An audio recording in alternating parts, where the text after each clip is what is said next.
চট্টগ্রামত এক নৃশংস হত্যাকাণ্ডর মামলাত নতুন মোড় লই আইনজীবী সাইফুল ইসলাম আলিফ হত্যা মামলাত আজি সোমবার Chittagong metropolitan magistrate SM Alauddin 39 জনের বিরুদ্ধে চার্জশিট গ্রহণ করেছে।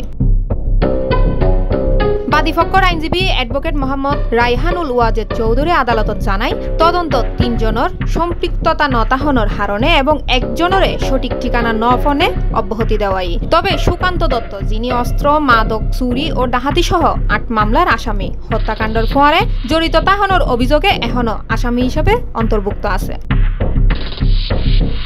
অদ্য নতুন চার্জশিটত গ্রেফতার অন্যে 20 জনের মধ্যে রয়ে ইসকন নেতা চিন্ময় কৃষ্ণ দাস এবং 19 জন এখনো পলাতক। আদালত পলাতক অলর বিরুদ্ধে গ্রেফতারি পরোয়ানা ইস্যু করিবে নির্দেশ দিয়ে।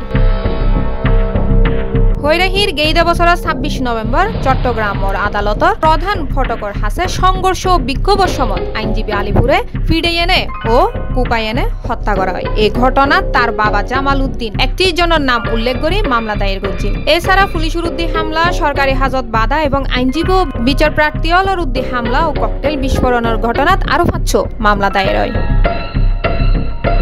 আজিয়ের আদালতর শুনানিত বাদী জামাল উদ্দিন জানাই ও তদন্তে প্রাপ্ত আসামি অলর বিরুদ্ধে নারাজি দাখিল করতুনো। এর মধ্য দিয়ে মামলার তদন্ত প্রক্রিয়া ও চার্জশিট গ্রহণের ধারা আরো দৃঢ় হইল।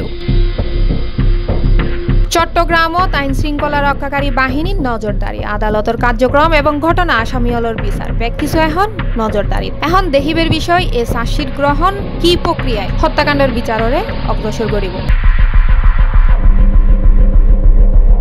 Desk news, C+ TV, Chittagong.